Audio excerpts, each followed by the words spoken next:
Rapport mapping, ils ont ramené ça. Par rapport qu'il y a, organisme le droit de l'homme ramené ça. C'est la seule façon d'aider ces pays. Il y a que le monde a pour tout ce qui est malin, comme ça, on va poste va conduire un beau cas. Justice, et ça peut être une autre façon de réconciliation. On l'a dit. Tant qu'on a ça le mabé, mais en tout temps, on a samba.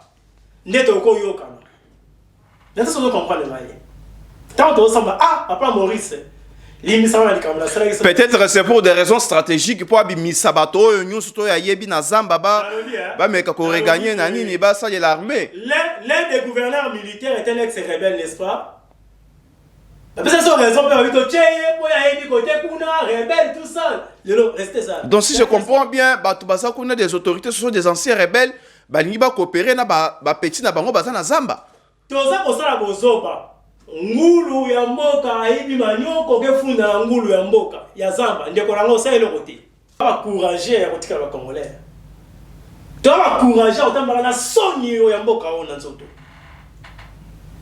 En tout cas je vous félicite d'être resté congolais. Franchement mboka ya soni na sema ya moyo o lokola Kongo zate kalu ya kei hein non nazal Makila Zad. Babi me ranzelani. Babi me ranzelani. Le service de sécurité il faut passer à la Moussala. Mais vous contrôlez tout. Malobese pas na yo. Bazo contrôler nyonso. Ngai na zwaka image ya mokolo wana ndeko facha koti na parlement cheboy. Ce qu'on chaki boy, c'est il n'y a pas un secteur aussi stratégique. Mais toi, ça, on a désactivé Yéponani. Toi qui es ça, fictif. Non, on a désactivé par tout bazar réel qui existe. Moi, je suis de ce secteur-là. Combien de restaurants gratis comme ça? Non, il ne connaît même pas ces gens. En tout cas, bon, tout départ. Oh. Ah oui? Donc, il y a une hors session examen d'État. Qu'est-ce qu'on n'a pas vu? Vous envoyez un inspecteur sur terrain. 2 semaines durant, on peut essayer le côté. Train de vie. Oui, c'est ça les trains de vie. Parce que là-bas on gagne et de l'autre côté on ne gagne pas. Tout le monde divisé. C'est faux. Salaire et ministre. D'ailleurs, billet avion, attendez. Billet Kitty. Attendez, nous partons d'un point. Il ne faut pas chercher à traiter les problèmes en aval, en amont. Il y a une demande des professeurs des universités. C'est un salaire et fonctionnaire de l'État, du chef de l'État. Jusqu'au lycée, la journée officielle. Vous les démocrates. Et ça y est, dans le cycle électoral, il y a mon colombo de l'église catholique a signé PV Nasuka, il y a Bakokambasseni. Donc c'est-à-dire, responsabilité à moi, est-ce que ça a le boulot? Et ça, les 6 confessions sataniques, ils sont sataniques. On est divin ou divin? Religieuse ou satanique? Ça satanique. Comment? Parce qu'aucune mission divine est comme un mot dans le boulot. Ce qu'on réalise, mission, on est détruit, ça vient du diable. Vous voyez? Ils voient leurs intérêts. Mais oh, bino bozo la religieuse, bazo le banabino ke boza ba extrémiste. Oh, comme il me on a comprendre était dans la classe politique. On a une philosophie, haute philosophie, oh ça on attend ça biso. Si on comprend les propos, il y a un moment où non. Nous savons ce que nous vivons. Alors, ce qui moi, papa a invité moi, bon, ça, il a commis contre moi, mais il a remarqué pour lui.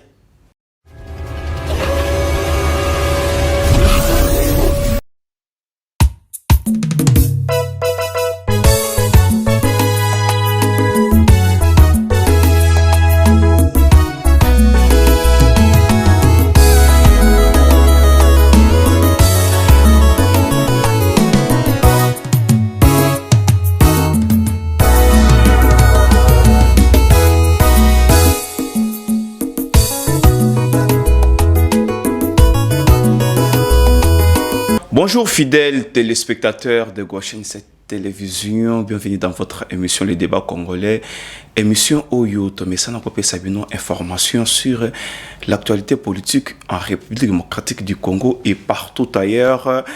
Bienvenue chez nous, Bozamingi ya Kolanda biso lelo, et surtout la diaspora congolais.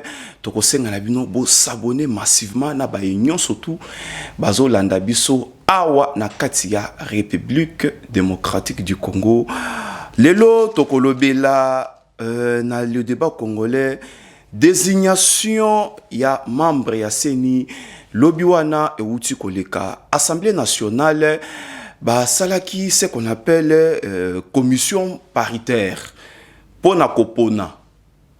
Mokonzi ya CENI ezali na procédure lobiwana Assemblée nationale bah salaki commission paritaire oyo eza composé na ba tu majorité, l'opposition et les experts plutôt, excusez-moi.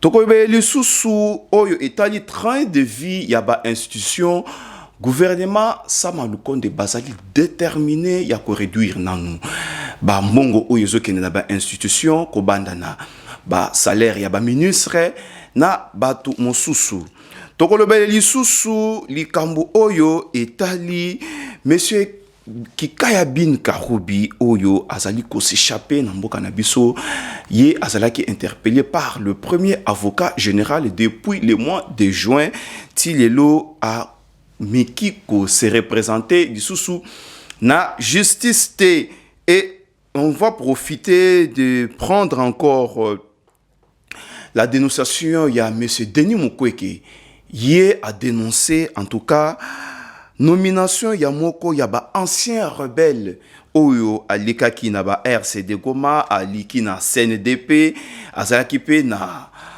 M23 mais aza nommé na mécanisme oyo ya démobilisation pe na réinsertion mais kombo na yepe ebandaki ko se retrouver na rapport ya ONU oyo ebandi ko qualifier lokola criminel toko suki sana Kinshasa ba député provinciaux bango ba tikali na silence te ba meki ko répondre pe ko yanolande ko kabunde o yazali premier vice-président Assemblée nationale par rapport il y a déclaration à Salaki Mikolo et Outi Koleka je pense bien ezali ba sujet oyo ezo sala actualité en République démocratique du Congo na kosenga bino bolanda biso na bokebi nyonso ici sur le plateau je suis pas seul na kozala accompagné na mwana mboka Ernest Mwilu oyo azali analyste politique et membre de la muka yepe akomeka ko yanola biso na mituna oyo tokoto na yepe akopesa version na ye tokozala na ye awa dans quelques minutes je prends quelque chose avec la technique de Joël Ngabou derrière la caméra. On se retrouve après. Mon amboka Ernest Mwilu, bonjour. Bonjour, monsieur le journaliste. En tout cas, je profite de l'occasion pour Naïb Sabino Azali, na présenter Azali Moko, il y a ba politicien, il y a SID, il y a Martin Fayulu, Moko, il y a ba parti politique, il y a la Moka, mon amboka Ernest Mwilu. Je pense bien, Olanda Kilobi, le patriarche. Mbosoko Diopwanga alobaki participation aux élections ezali droit et puis boycott il y a élection ezali droit pour les autres même en 2006 tomonaki bande konabiso IDPS bakotaki na maimatali mapona mité bango baboyaki ko participer mapata ekoyaki te et l'opposition et la louche parle du forcing. De l'eau du sous procédure est respectée parce qu'il va créer une commission paritaire composée de la majorité, l'opposition et les experts. Pour étudier, pour batala nani akoki kozala membre ya CENI. Bino opposition to la muka. Bokomo ko bata makana sima ya lusha. Malobeze panayo. Merci. Na opé ça va nous na balandi nyonso ya émission na yo les débats congolais. Il y a solo olandela kama kama mboka na ndenge ya bosolo vraiment. Mais ça n'a pas si. Et ça n'a pas si pour tata mukolo ko mboso azo confondre ko boya ko participer à l'élection Là, quand il y a une élection, après la réforme consensuelle, il y a deux positions qui sont nées. Et là, quand il y a des salaires en 2006, qui refuse, c'est reconnu la démocratie, nous avons voter. La chaise vide. Oui, ils ont bango, mais en fait, quand ils ont compris que les chaises de foot raté, ça a été 37 ans sans été, ils sont obligés de faire la politique comme ça dans Dakar. Être corps à corps avec l'ennemi pour nous faire alors, moi, je suis comme âge. On a démissionné à la retraite. Alors, sur le côté. Alors que le côté, pour nous retourner à mon tour. Ce que le loi est la formule de la commission paritaire. Opposition, il faut y couper ça. Ma membre, on a saigné. Il y a bien la commission paritaire. Bon, on doit avoir malonda pour lui. Bon, on s'en malonda. Parce que des marques que on les a eu, il y a malonda. Alors, comment on a sur la table, le chef de l'État a entériné, on a comme président Séni. Nous, dans la mouka, tu as des élections. Mais tu as lobby boy. Bon, solo et tu as la solo. Pour les vassans, on a mobilité. Même si on a les 8 confessions religieuses, comme il y a un blocage, il y a encore désigné président Séni. Parce que on a 8. Par rapport à la mouka. Tout ça, on va réforme consensuelle. Tout ça, on va faire il y a des poni bakandi. Il y a des gens qui ont bakandi. Ah, on va faire ça. On va aussi comment fabriquer un dégât nayo. Aussi, nani, ne connaît pas le tundu là. Aïbi maël na la muka na moi, aïbaki, aïbo fabriquer l'homme au boy, aïbi dans le parlement. Mais ali, esprit na lettre il y a réforme au la muka zo candidaté. Tu veux ça consensuel, c'est-à-dire tout vendre et c'est vraiment auto solo là. Ndekolobi boy, tu biso to moni boy. Et si, tu perds de nini. Bino bozali koboya nyonso yango église. Église catholique est traitée bino ba extrémiste. To ko avancer ndenge nini. Oui. Moi je pense que église catholique c'est le bi likambo ezali et c'est puis si batonde ba comme église malamu. Donc na moni ba décoiner ça va sepeli. Mais l'église catholique va finir qu'il y a des jours. Il faut comprendre, il faut attendre ma casse le la bataille la muka. On comprend le message il y a échoué. Je l'avais dit comme extrémiste. Ba sepeli ndeni ba lobi kaka obino bozali. Ozo boya nyonso. Dans un combat contre les forces du mal qui représente aujourd'hui l'union sacrée. L'extrémisme est allé impérieux et s'est fondé. Pour le problème, il y a Séni, il y a réforme à Séni. Traitez-nous plus que même d'extrémistes. Cause à la position. Et le père a eu bien mot. A eu bien position dans la c'est pour sauver la nation. Bon, mais c'est un extrémiste. C'est comme un 8. Mais tant que tu as dit mon coup, c'est. L'église catholique, non, l'église catholique a élu par le passé. Dans chaque position électorale, l'église catholique a signé un PVT à consensus et à autour, il y a un candidat désigné par la présidence. Pourquoi? Et on lui donne raison, parce qu'il est long que ça. Il y en a qui. Na évité sur un pasteur sur un nani ou bien sur le Kamba. On a évité titre n'a été parce qu'on avait il est le représentant il y a église de réveil. On a confié na Sonika Futa na évité mutako représenter église de réveil la confession religieuse. Mutubayebi Yowana. Il a c'est politisé, il y a le même problème na ndeko Abdallah ou il y a islam. On va aller dans il faut revoir la carte là-bas. Il y a au des ans de dans la carte église aux autres même église Toko organisalité ou il y a moti na mesa pour répondre à président Séni. Nazo la dernière mazo devant les journalistes. Aux hommes la montazo localo kuta place ça pas pour ça. Azo ko répondre était la question journaliste. Azo kima et c'est une honte pour nous. Quatrième fois, les 6 confessions religieuses baza ko cautionner kaka décollage en boka on a les cambouis à désignation à la Séni. Ils sont extrémistes, oui. C'est que position c'est mabé. C'est pour ça que ça on mabé. Pourquoi ba yo kanité ba 6? Bon, oui. Ba kanité pour l'année. To kota na maloba na yo po outi koloba awa, je pense ba téléspectateurs bazolanda biso.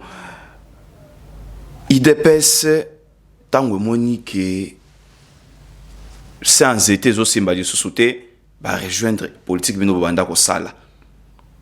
Politique bino banda ko sala. Yango ya koboya makamu nyonso.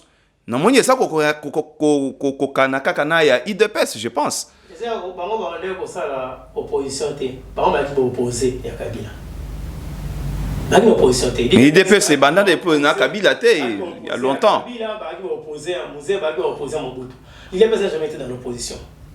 Parce que Moutou a l'opposition, a l'opposition. Les autres ont le pouvoir, après, ils ont l'opposition, ils ont le pouvoir.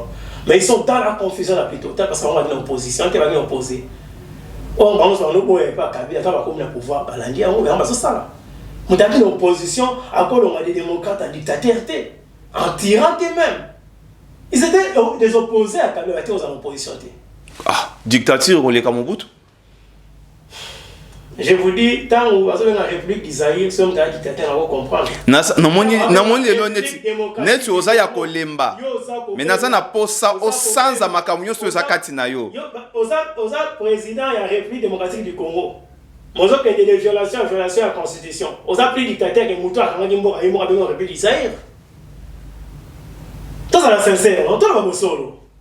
Osa plus dictateur que yé. Hein? Bah quoi ils sont boyété. Les loyers ils sont dans le compartiment, il y a l'État et les autres. La sécurité, l'enseignement. Billet d'avion et autres. Billet d'avion. Ah, billet d'avion $100. Hein? Lobby commun accord na ba opérateur économique. Beaucoup féliciter Tebino beaucoup boya nyos. Église catholique et ça qui la 5 je peux dire bazaki na raison. No boya nyos. Na féliciter avion et qui na billet avec qui na $100. Mais bah ici vous savez dans mon pensée était bagage $2,8 la kilo. 30 kilos de bagage ça la calcul mbo. Wana tana mikili apoto ça la kabo. Merci. Si quand on ressent ma ici quand monter. Bon ça les sous go pass test Covid. Bon ceux qui mais un jour corona ekosila kati. Corona eza libela ekosila ka mwana mboka. Omani ke bozolu kaka beki bino bozolu ka beki. C'est-à-dire, nous avons bateau dans la vision T. Bateau dans la vision T pour et alors quand même on va ah ouais, national on a mis tout dans nos anneaux. On compare dans la vision T. So ka tout un ami avant qu'il passe là compare dans mire ça qui. Bon ça va to so na thème na biso oyo to evokaki awa. Maintenant bino opposition. Bozo proposer ni pour mi connaître. Mais s'il vous plaît, nasisi na no raisonnement na ngate.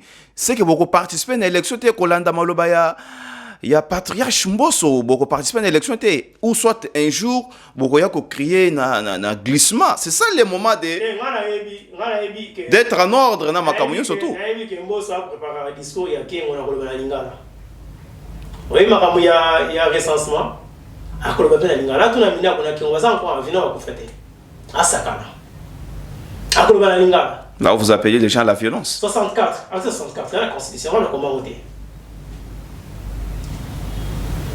Nous allons appliquer l'article 64.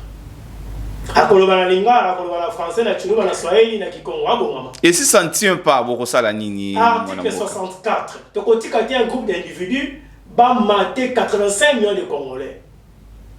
On va faire une opulence et puis passer toujours la pauvreté. Bah, finalement, quand on commence à faire, à cause de qui? Le temps où Michel a dit qu'il y a une position où la mouka est continue à ce qui a un autre mot que le quitter. Ne pas mettre les mots parce qu'il parle d'extrémisme. Mais c'est une position impérieuse tant au moins que je suis devant les forces du mal pour changer. Mais Tokosonga kaka na maloba oyo ucho bimisa awa cardinal Ambongo amisana na yekolo baka ndinga lobaka. Alors la vérité. Oui, alors baka vérité nazo ya epanayo. Na messe, je peux dire quoi, à Salaki pour na ba obsèque, il y a papa Tshisekedi à l'époque Lobana Félix Azali Moïse yende a koyo conduire bana Israël na terre promise lelo malobana yezo changer même le Saint-Père a meki ko recadrer pour na militantisme politique na ye. Au moins que église catholique bino boje atinda ki moko ya ba envoyer na ye na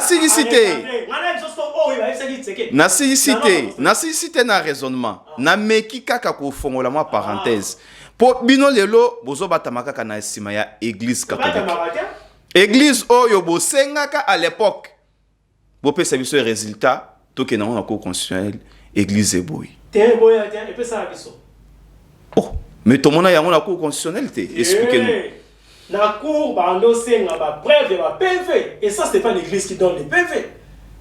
Malou, qui c'est non, les pasteurs, choisis par les 6 confessions sataniques. On va choisir le locadiment.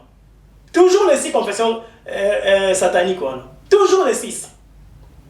Si ce pays est là où il est, toujours les 6 confessions sataniques. Et religieuses ou sataniques, satanique. Là, ça n'engage que vous. Oui.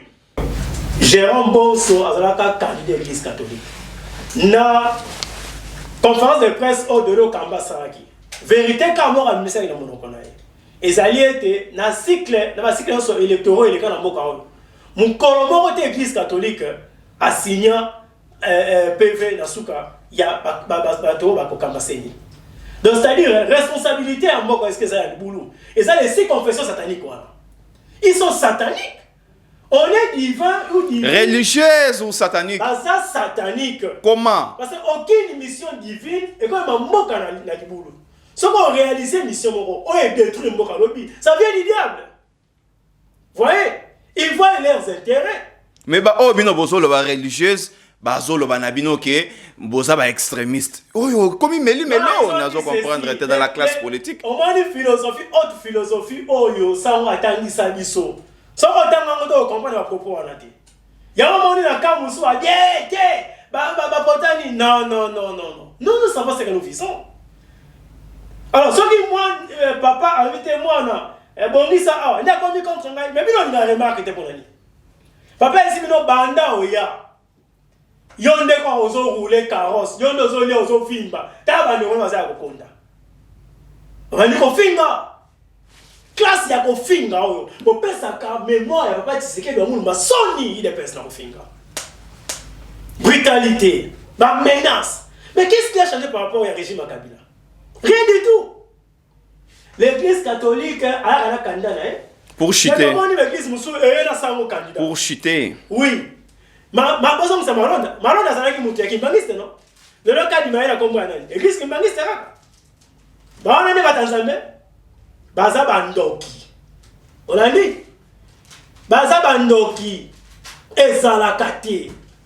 Bandoki oyo ndeko Félix abengaki na Lubumbashi. Atala bien. Et ça n'est si confession religieuse dans les autres conseils. Soki basali forcing. C'est la société civile, Félix c'est politique. Alors ba ki bandoki ba na mboka oyo nde ba li mboka ni bosote. Ngala ki se bandoki ya lelo. Les 6 confessions religieuses sont là. Bango basali musala bapesi na parlement. Papa, bango apona maluma, bango apona ngoimulunda. Bango apona nanga. Bango apona ronsar, kaka bango. So mosala basali mambo kapi. Mais na élection nyonso to wana bo participer ki ndenge nini bozo boya bango susu lelo. Mais tolobi boye. Na suka catholique a se retira kaka. De le kambala biango. Bango seconde ba vrai extrémiste si je comprends bien. Non. On ne s'associe pas dans ma baie. On a dit, ma baie faut t'aimer. Et ça, c'est comme une souka. Même au Colombo, tu vas les caméras sur Congolais. Bon, il s'agit pour la choix porté sur Malman. Bon, il s'agit pour la choix porté sur Nanga, sur Ngoïmoulunda. Ces églises sataniques là. Vous voyez? Dans Banzamba unité, comment est-ce que l'église de référence dans la division? Quand vous soyez dans ce Magolo Kamba, quand vous soyez dans ce Sonic à foot. Et vous parlez de Dieu là-bas. En tout cas, merci beaucoup, moi Namboka. Moi Namboka, Ernest Mouilou. En tout cas, je pense, Landi Bolanda qui sont dans Boké Bignon so Awa, commission paritaire composée de 30 membres. Et ils allaient déjà dans le Parlement, basa déjà aux œuvres, Barosala Moussala, Bandeko ya opposition, Pona Bango, Baboyi, même. Bandeko oyo lingoma politique ya Joseph Kabila FCC bango pe balobi bako pesa batu na bango te to yebite soki ekosuka ndenge nini po etikali ba jour ya ko compter moko ya ba analyste politique azala kek awa na plateau oyo ba jour déjà bazo compter mais toko kina maponomi to toko kendete to zo deuxième sujet le gouvernement Samalukonde de déterminer il y a qu'à réduire le train de vie à l'institution. Nous avons moins 30 secondes dans les camps du FCC. Le FCC, Ensemble pour la République, en vol. Bon, il continue à déléguer là-bas. Pourquoi? FCC, bon, je ne les rejette pas de fleurs. Parce que, par exemple, dans les boulots, tout ça, pour avoir nommé quelqu'un à la tête en boca, les conséquences sont là. Mais la France, seul les idiots ne changent pas d'avis. Seul les idiots ne changent pas d'avis. Après 3 processus électoraux, au bango bako cochonna qui en haut. Ils sont participés dans le bloc. C'est vrai, on comprend que non, ça a mené le pays nulle part. Non, on va qui va où est-ce qu'on va dans tout le monde. Tout a ça, tout le monde, ça l'analyse le Coran. Moto a ça la victoire. Il y a Tshisekedi, c'est Malonda. Mais un jour, Malonda va président, c'est Tshisekedi la bouillie. Vous avez des preuves? Et bon, on t'a glissé à la cour, ça bien qu'il a dit. Malonda, on va aller tout le monde garçon, on a dit que voilà. Ben, les corps, on va y bouillir. Ça veut dire que le chemin, on va dans la mesa. On l'a dit. Ce qui est le Congo, on va retomber comme Malonda dans la mesa. Bon, ça va Malonda dans la mesa. N'a pas bouillir. Négocier à la sonité. Train de vie. Si on continue la page Facebook, il y a 2 ans. Dans 5 ans, réduction en train de vie des institutions. On a des réseaux sociaux, pour reprocher l'information à réseaux sociaux. On a des réseaux sociaux. Comment la page Facebook, comment la page les amis d'Ernest Mouille. Ah, on a eu un motokomaki. Oui, dans 5 ans, j'ai proposé. Parce que on a proposé de critiquer la proposition. J'avais proposé une réduction en train de vie de 40% d'investissement. 2 mois après, c'est la Banque mondiale qui va proposer au gouvernement de Tshisekedi que ça ne va pas marcher. Bon, c'est la réduction en train de vie d'investissement, il y a 30%. La NAC va fait. Et c'était presque 2 semaines avant, c'est quand on a mis le budget à 13 milliards, ça s'est rappelé. Et le chef de l'État va tomber là, il le discours devant la nation, la parole du peuple. Alors, il va budget 13 milliards. Mais discours à mon conseil, il y a Zanatan il a des gens qui l'entourent. Oui, tant au commis, on a tant au commis, on a avant et ça, c'est moi le chef. Alors, tant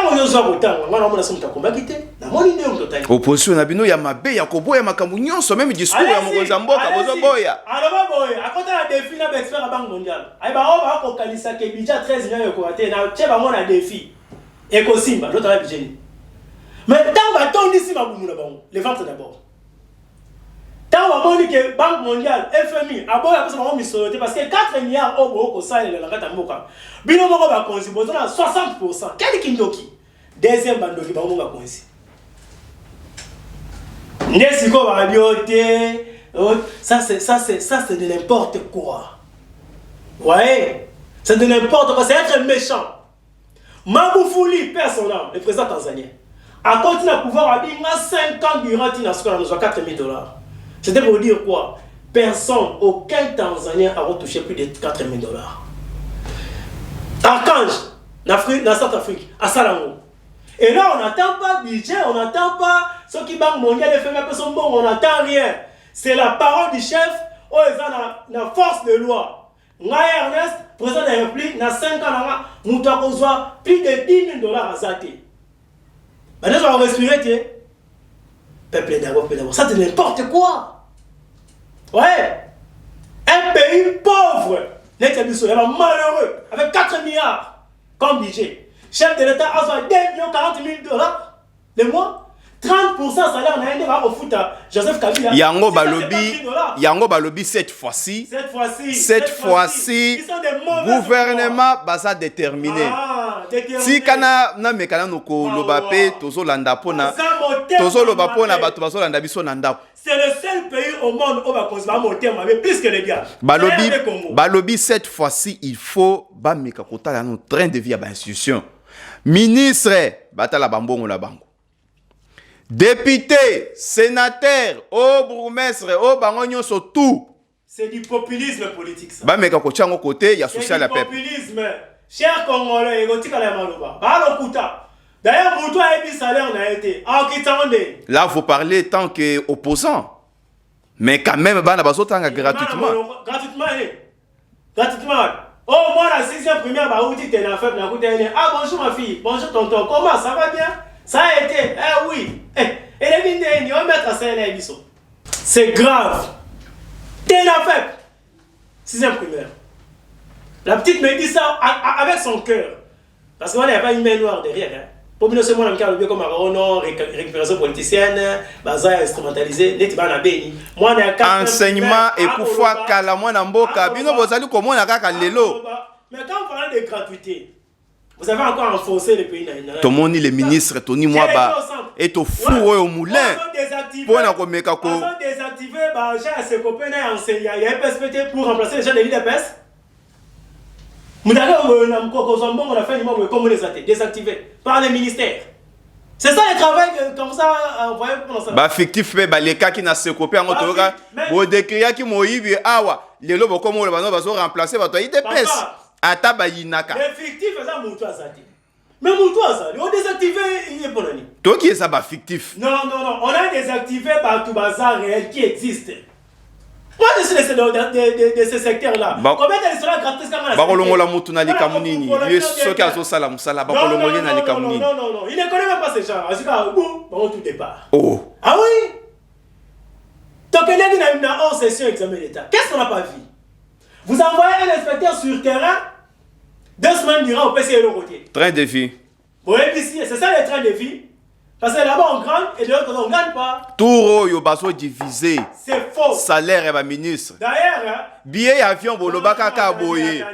Billet kiti. Attendez, nous partons d'un point. Il ne faut pas chercher à traiter les problèmes en aval, en amont. Il y a une demande des professeurs des universités. C'est un beau salaire à fonctionnaire de l'État, du chef de l'État jusqu'au lycée, l'agent officiel. Vous les démocrates. Moi, je suis journaliste. C'est une honte. Il faut demander au gouvernement. Pas moi. Je leur parle. Moi, je ne suis pas politique. Je leur parle. C'est une honte. En Afrique, les démocrates d'hier, on a un dictateur aujourd'hui. Fachi, Gbagbo, Ouattara, Alpha Condé, des démocrates d'hier. Une fois arrivés au pouvoir, sont des dictateurs. Ils cherchent maintenant à être nommés pour la deuxième fois. Bon, on a dit après le 4e mandat. Démocrate. C'est une honte. Et le monde qui nous regarde,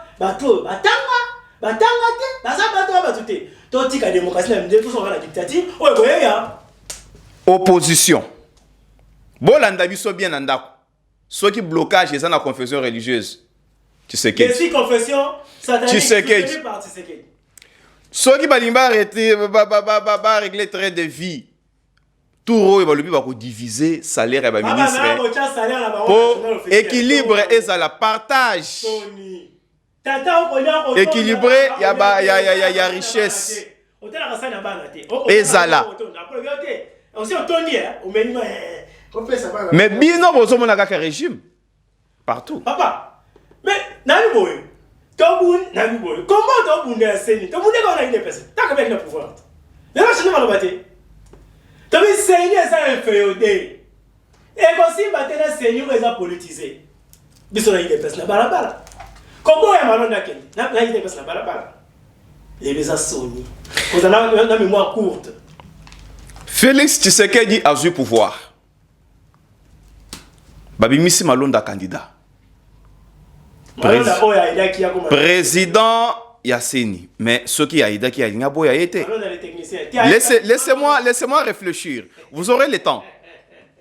Balobi, oh non! Il faut toujours réformer la CENI. Il faut toujours qu'on réforme la CENI. Pour ceux qui CENI est réformé, Mawatro. Bakei, s'il vous plaît, Bakei na terroir et Assemblée nationale. Babi mis loi Lutundula. Oh, yobino nyon surtout. À l'époque, Obanda Koulouba, loi Lutundula ezali, on n'applique pas. Kabila, ceci, c'est là. Bah, même loi Lutundula dans le Parlement, oh, la loi a été charcutée. Vous n'avez qu'à lire les deux lois. Loi et les qui ont vu cette ligne loi wanate. Les loyo, Botinda Batuna Seni, Bozoboy. Finalement, monsieur le journaliste, au moins la mort anini, Wana c'est la qui récapitulation. Non, on peut se maloba oloba. Moi Namboka Ernest Mouilou. Émission les lois, je pense très bien. Tout ça n'a pas été belé. Mais batu bazo landabiso nandaku. Balandabiso na boké bignonso. Gouvernement de la République le bon ça va. Salaire nabiso. Ba député, ba tout ba institution surtout yamboka. Il faut te revoir yango pour équilibrer la sur le plan social. Bon ça boya Jesus pour chuter. Après avoir constaté les dégâts, monsieur le journaliste, Oebi, par manque d'un traitement digne, il y a un bango. Il y a eu 39 professeurs d'université à l'année passée au final. Coronavirus. Non, manque de traitement. Yamalonga. Oui, un intellectuel souffre deux fois. Alors, souffre sur le plan physique, il peut souffrir sur le plan mental par rapport à un niveau où il y a classe, où il y a termaki.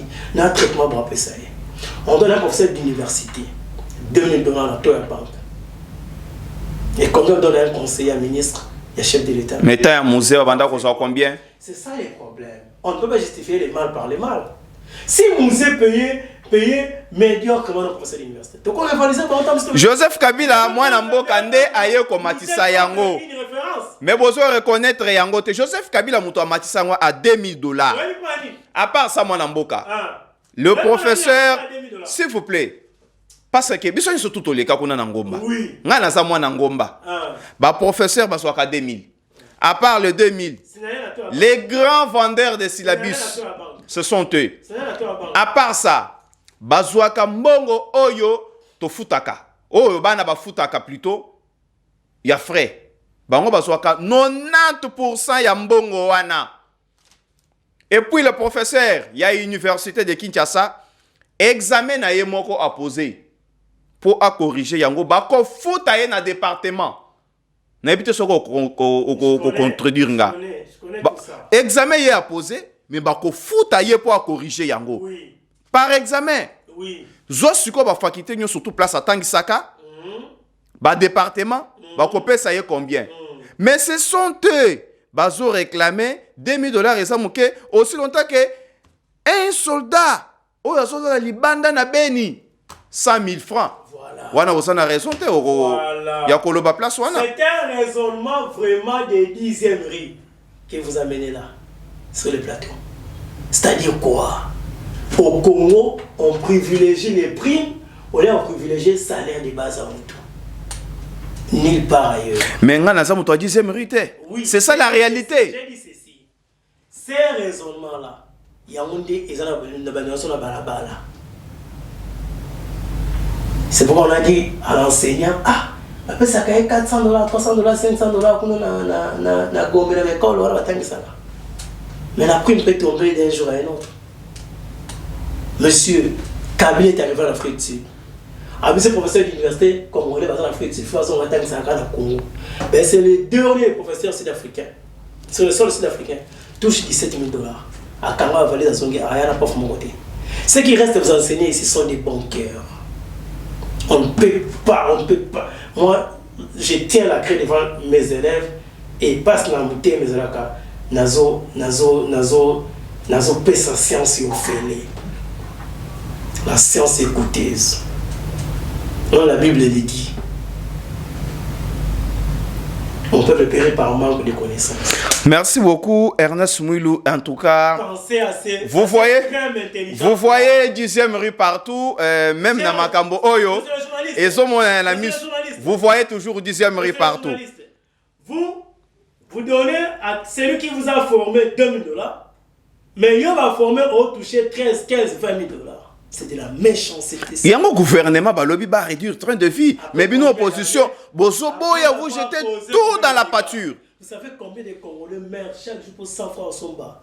Donc des athées. Et au Somba, en poule à Kini. Mais bon, féliciter le gouvernement, ça. On va féliciter des élus criminels.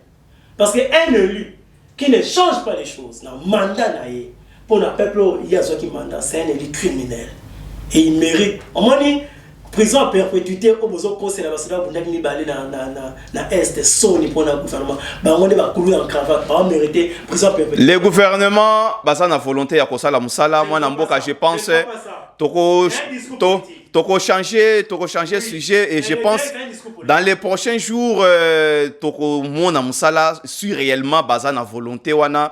Mais je tiens à rappeler que le professeur Oyo, ou tu côté là où il y a l'université de Kinshasa, il y a des employeurs, nulle part au monde, il y a des employeurs. Et les parents, et l'État congolais, moi, en Mboka. Paye combien? 2000 $. Ça représente quoi pour un professeur d'université? Ça représente quoi? Un professeur d'université. C'est une honte, il y a un gars de foot à professeur d'université à Congo 2000 $. C'est une honte. Au moment où le chef de l'État a 2 40 000 $. C'est un Congolais spécial. Le directeur du cabinet chef de l'État a 17 500 $, 35 millions de francs congolais. Il est spécial. Prochainement, Tokomeka Kolobele Lisusu, Likamboana, en tout cas, Namoni, il faut tout ça là vraiment spécial train de vie à l'institution Awa.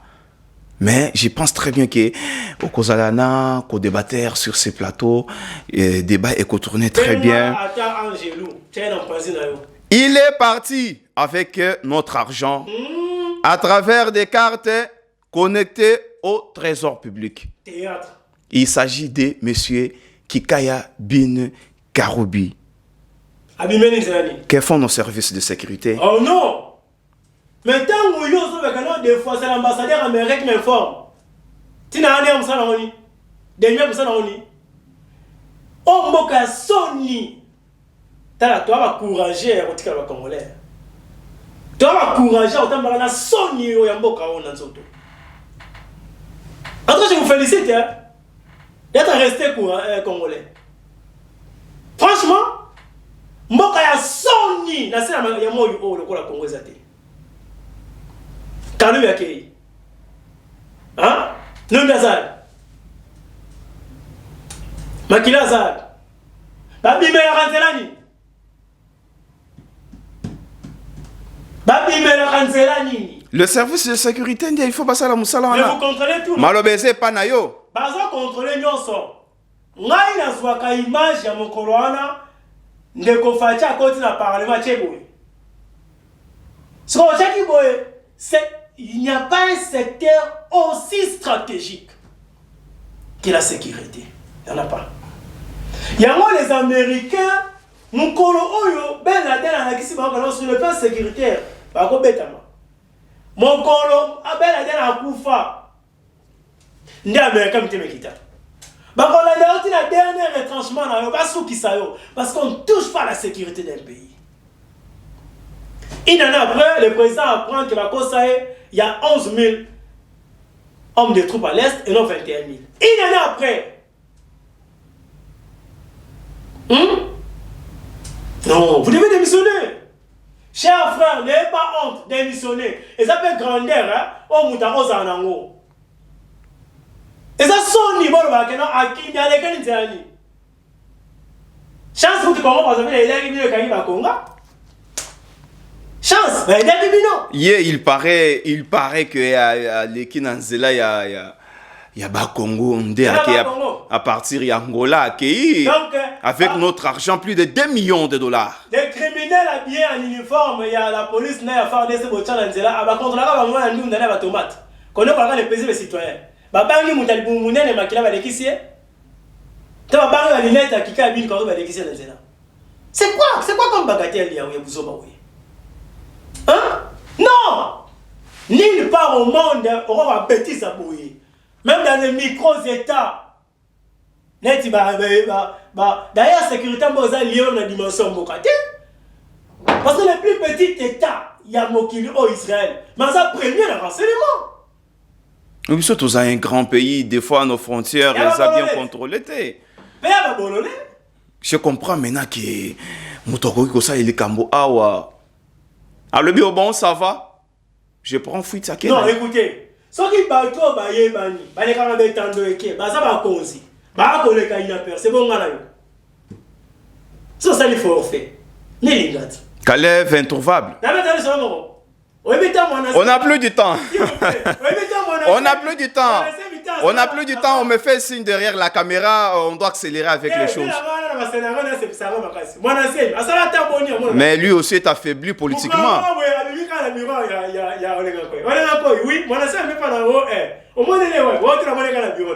Théâtre. Batata mikolo. Ça théâtre. Ça soni.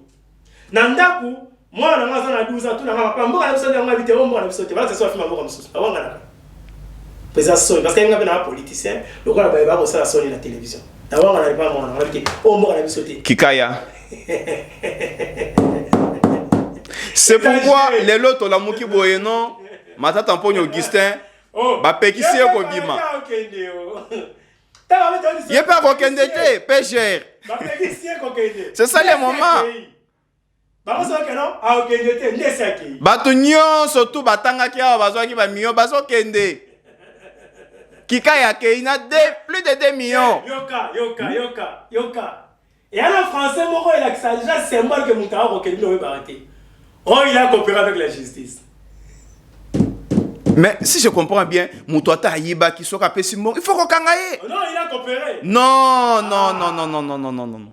Papa, ça ne peut pas se faire. Il a coopéré. C'est-à-dire, tu as combien tu as, autant bon tu donnes, autant tu disparais. Donc sur le plan sécuritaire, donc, bateau. Nous ne représentons rien. Nous devons être sérieux dans ce domaine-là. Parce que nous avons 9 pays frontaliers. 9. Merci beaucoup, moi Namboka, Ernest Mouilou. Je pense que tu as commis dans cette émission, Nabiso, tu as connu le mbango pour bazo salanga signe déjà, mais matière ezali et belé. Na ngamu na kopesa maloba okoloba toko longwa wate sanke aussi isali kambwana o lobela likamona plutôt Denis Mukwege a dénoncé qui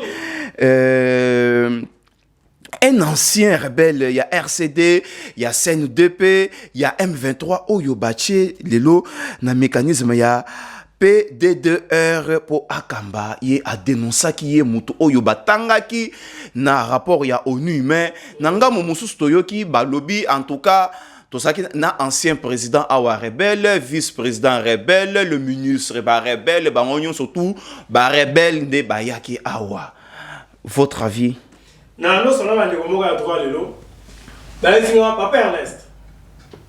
Na droit, bakoli mbisa makambu nyonso oyo osali. Sauf le crime contre l'humanité. Ko trahir mboka na yo. Ko boma bande ko na yo. Ki mokonzi oyo akoti le loi kipe ote. So ozala ka envie. Muto atangisa ki makila. Ata lobi o akoya. O kuna kwa kolanda yo. Ngana osenga boye. To akina opposition bande kwa IDPS. Tandis que les Nations Unies, c'est la mission tribunal pénal international pour la RD Congo. Rapport mapping, ils ont ramené ça. Par rapport qu'il y a, l'organisme en droit de l'homme a ramené ça. C'est la seule façon d'aider ces pays. Il y a que le monde a pour tout ce qui est malin, pour ce moment, la poste va conduire un boca. Justice, et ça peut être une autre façon de réconciliation. On l'a dit. Tant que la salle m'a bé. Mais en tout temps, on a samba. Neto ko yoka. N'est-ce pas ce que comprendre le mal? Tant que ça après Maurice. Peut-être c'est pour des raisons stratégiques pour abimi sabato nous surtout ya yebi na zamba ba mais kako regagner na nini ba ça de l'armée. L'un des gouverneurs militaires est un ex-rebelle, n'est-ce pas? C'est ça raison pour avoir tché pour y aller côté kuna rebelle tout ça. Restez ça. Donc si je comprends bien, batu basa kuna des autorités ce sont des anciens rebelles, ba ningi ba coopérer na ba petit na bango baza na zamba. Toza ko sala bozoba. Ngulu ya mboka aibi manyoko kefunda ngulu ya mboka ya zamba ndeko lango sa ile côté. Gouverneur militaire on va bango ça. Kuna na est. Ozo lo ça. Donc structure lokola o wana ba ko tcha na rebelle te et ça lokola bazui Gédéon Kingu. Bacheye na nini wana. Lui qui a consommé des gens ici cela explique les rapprochements ya ndeko Fatina ndeko Kagame. Tout est là, tout est clair maintenant. Vous voyez Fati partout, Binopé opposition. Mais qui est allé sur les accords au Parlement monaté na Kagame? Même Kabila son temps, ça l'a monté. Ah non, banga. Merci beaucoup, moi, Namboka, Ernest Mouilou. Je pense que vous placez mon réaction à député provincial Oyo. Pour Nabango, Kishasa, ils ont bien géré. Banakin. Député Nabino plutôt Bofotaka. Lobby, Kinshasa, ils ont bien géré. Jean-Marc Kabunde a Kosi. Attends, s'il vous plaît, même le député de l'UDPS. Bangope va signer communiqué wana. Tout ça déjà n'a pas information. Mais moi ça m'étonne. Namoni ndeko Mukeba les députés provinciaux à l'époque malgré les lots bazo bunise bolongo ba immunité na ye azaki na raison ko lobake biso union sacrée toi na pema contre Ngobila. Toi na pema. Donc dynamique Ngobila ezali structure moko ya ba député et kota na poche ya gouverneur bango baza censé ko contrôler gouverneur mwana mboka poto si c'est mission. Non papa, les membres de ces pays, les noms des individus changent, les noms des gouvernants changent, mais les modes opérandi restent les mêmes. Vous vous rappelez à l'époque, ba député professionnel poche Adani et Kimuta. Avec Roger Singh. Oui, à ce moment, on a ça le DGRK. Je sais pas si c'était chaque mardi ou chaque jeudi, on les qui la DGRK au retiré paquet na OK. Ne soyez pas étonnés avec ces députés de l'IDPS soutenir mobile. Nous sommes déjà à la fin. Ces députés ont été corrompus. À l'époque, va voter, va candidat sénateur FCC. Oui, bien voté. Au chef d'État, vous allez investir, c'est Sénat qui investit. Vous pensez avec des gens pareils.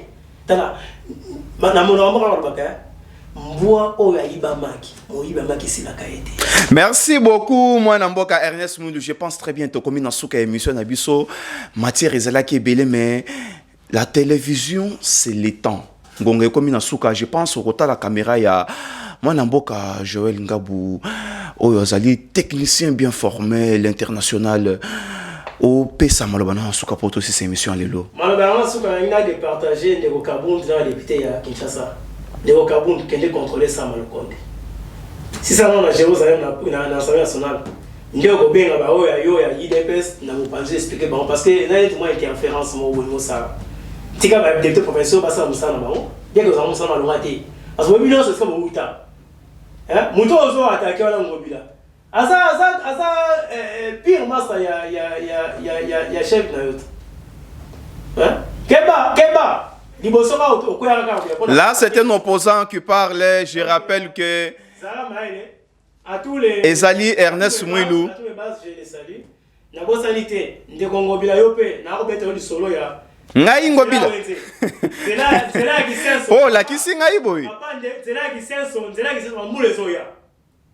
Nzela kisenso mamule zoya. Kanisa bana kisenso. Papa Cardinal a dit bon. Depuis façon de commer qui. Vous avez été nommé malgré ce nom Mozawana. Bon kanisa peuple. C'est noté sanction 2023 et vous en avez.